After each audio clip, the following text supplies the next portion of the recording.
Celebrated Canadian composer Kevin Lau was commissioned by Music in the Morning to write a quartet for the June Goldsmith Quartet-in-Residence, the Viano Quartet. You're hearing some of it right now, but in MIDI version. To learn more about what that is, keep listening. June and I were talking about this idea of Music in the morning concerts, Tuesday, Wednesday, Thursday, Friday. Artists are here for the entire week. What about having a quartet in residence and be here for 2 weeks? June is fantastic because she basically always brings a lot of firepower in terms of imagination and in terms of a can-do attitude. June is not only the lead sponsor of the June Goldsmith Quartet-in-Residence, but she also thought, we really need to get back to commissioning, which we had done in the past, but had paused over several years. My first thought was Kevin Lau would be just such an incredible first composer to help us launch the Viano's June Goldsmith Quartet Residence. Oh, am I the first? Okay. Wow. Yes. Yeah, Oh, you're the quite an honor. Well, would you have written it differently? Well, now that I think, no, I would.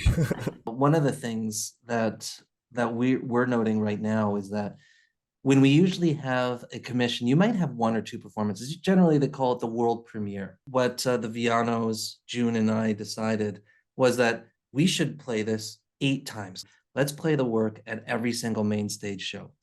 And the Vianos also want to play your show at every retirement center, school, community center in the downtown east side. They're playing your work all over. So you're probably gonna, our audience, if they followed the Viano throughout the 2 weeks, they're gonna hear the piece about 18, maybe 19 times. So thank you, Kevin, for joining us, for being with us today. Well, thank you. It's a pleasure to be here, and thank you for thinking of me. I had an experience years ago where we had Music in the Morning had presented Maureen Forrester, and I had commissioned a song cycle. Well, it was, I think, about 8 minutes long, a few songs. And the words were by Margaret Atwood, and the music was by composer Stephen Chapman. And so she sang the songs, and then she finished, and everybody clapped, and she said, you know, I'm going to sing them again. I think that they are worthy of having a repeat performance. So let's sing them again. So she sang them right on the spot another time. And I think that was such a good idea. So Adrian has taken it a step further, and we're going to hear it really a bunch of times, which is great, great. And you must feel good about that too, Kevin. It's a great piece. I have to say, the opening of this piece just grabs me. I'm with you all the way on this ride. this terrific ride. But right from the beginning, it's fantastic. I love that in literature, and I love it in music. Did you have that in mind, to have such a spectacular opening? Well, I think I had in mind fairly early on that I wanted to do something quite propulsive, because I'm addicted to virtuosity, particularly when it's a quartet like the Viano, and I just and you get to write for them. It's like being handed the keys to a Ferrari or something like that. You can just do lots of things with it, and they'll respond, and they'll do all of these fantastic things. And so I wanted to write a virtuosic piece. I kind of thought about it for like a day, and I was like, no, this is going to be a fast piece. And because the duration is, it's a fairly short duration for a string quartet, I thought, I don't know if I want to do the thing where it contrasts between a fast section and a slow section and a different section. I just wanted to see if I could make the entire thing fast and basically have one fairly extreme tempo all the way through, and then attempt to make a piece with those parameters. Mm-hmm. And so that was kind of, even before I really came up with any ideas, I think that general vision was in the back of my mind. How did the train idea come into your head? It was a combination of things. So first of all, I had been working with a trio of musicians on another project of mine, and one of the trio members is Scott St. John. Scott is just really into trains, which I did not realize until fairly recently, and his house has like a train board, like one of those old switchboards where you actually press the button and it kind of shows the departure times and arrival times.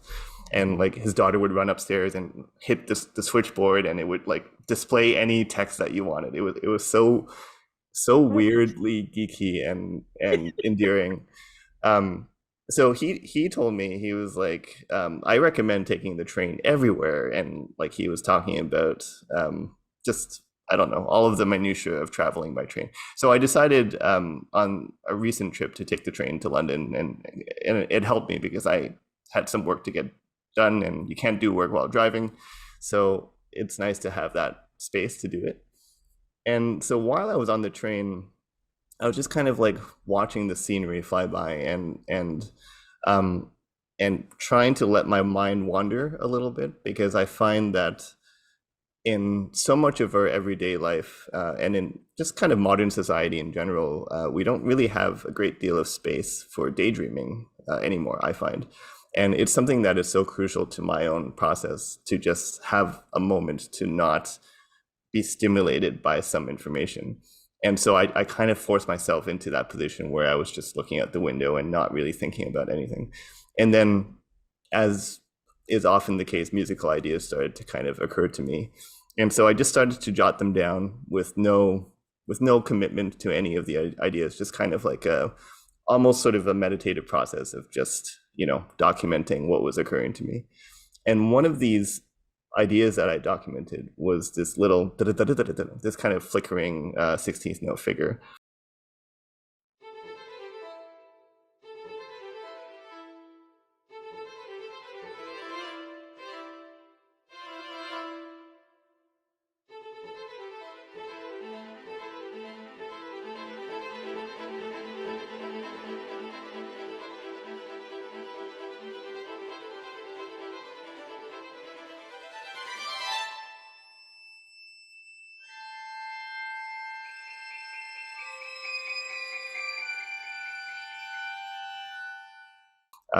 And who knows where ideas come from? I don't know. Nobody knows, but they just come from somewhere. So that was one of the few things that I actually wrote down that I thought was worth keeping, because a lot of times that things kind of occur to you and they're not amazing or anything. They're just kind of, but that one I kind of liked, and I thought, oh, this could work as an opening. This could work as an opening of a piece. I had been reading a lot of middle grade fiction last year, because I'm trying to write a middle grade novel right now, believe it or not. It's very, very difficult. I'm not sure if I'll ever get to do it, but it's one of my weird sort of like pet hobbies, goals. And last year I read about something in the order of 20 to 30 books. And one of these books was called The Train to Impossible Places.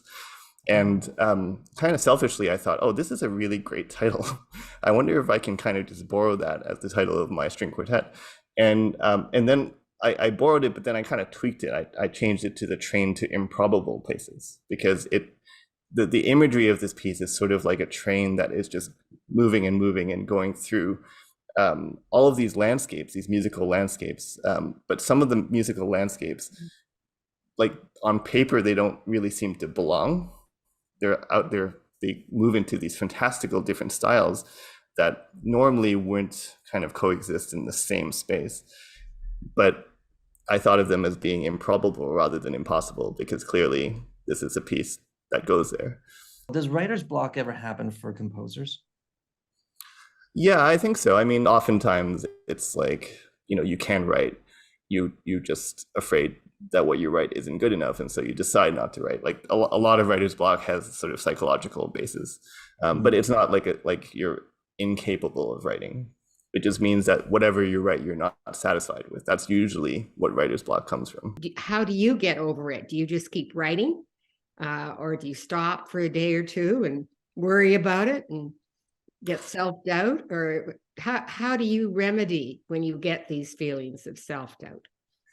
That's a really good question. Sometimes I don't. Sometimes it just happens, because composers have this weird thing, for me at least, where there's a part of my brain that generates ideas. And then there's the part of me that listens to the ideas and judges them as a listener might, right? And a lot of times you have to balance those two those two impulses so that the listener, the critic inside my brain, is not overpowering. Now, Kevin, when you're writing the work, I'm not a composer myself in any way, except for when I make mistakes on stage. But I'm in awe of your craft and what you do. You're working with an instrument when you're writing this. That Beethoven had his piano, and you also have your piano. You're a very accomplished pianist yourself, Kevin. But you also sent it to us. June and I heard it, and June and her sons were crowding around her computer and listening to this work, and they loved it. Okay. June was saying that, I think David, specifically your son David, June, was saying, well, this is a great piece, a lot of energy, it bristles with energy. And yet what we were listening to was not the Viano, it was a MIDI recording. It was essentially a computerized thing. That it's come a long way. Like, as I was listening to it, the string sounds are very good. But what are some of the limitations that you find when you've spent most of your time playing with a computer, and then having heard the Viano play it for the first time, even if it was over Zoom? Like, what is that distance that you travel? What do you learn? Is it very different? Did you make a lot of corrections to the score or to your instructions after hearing the Viano? Well, I haven't heard the Viano yet. That will happen soon. But I can say in general, it's really tricky because in the old days, your computer samples and your MIDI was so obviously fake and so obviously terrible that when you brought it into the live space with musicians, it was always this moment of like utter relief that it sounded anything like music at all, because the whole time I was writing it, it would be with these terrible sounds. And so now the technology is such that when I'm composing it, I'm not wincing as much, because the music actually kind of has its own, like it's good technology. It works really, really well.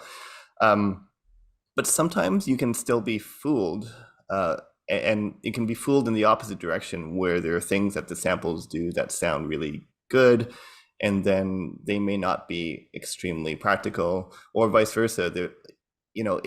When the electronic playback starts to sound at a certain level of quality, there's a temptation to write for the things that will sound good on your playback. And that is really, really, I mean, every film composer has this problem now in Hollywood, because they write for their sample libraries rather than writing for orchestral musicians. Wow. Tough thing to do. Adrian, I just think our audience is going to love it. And I'm so glad that you asked Kevin to write this piece. I'm just thrilled that you've written such a piece, Kevin. So Adrian, Thank you, Kevin. I think it's wonderful. Well, I just want to say that I'm grateful to you both, not only for asking me to write this, but just the context. Again, like you were mentioning, the 2 digits of performances within a short span. That never happens. It just never happens. So I am grateful for the opportunity to have that many performances, to have a group like the Viano Quartet actually do this. Yeah, it's really a luxury for a composer.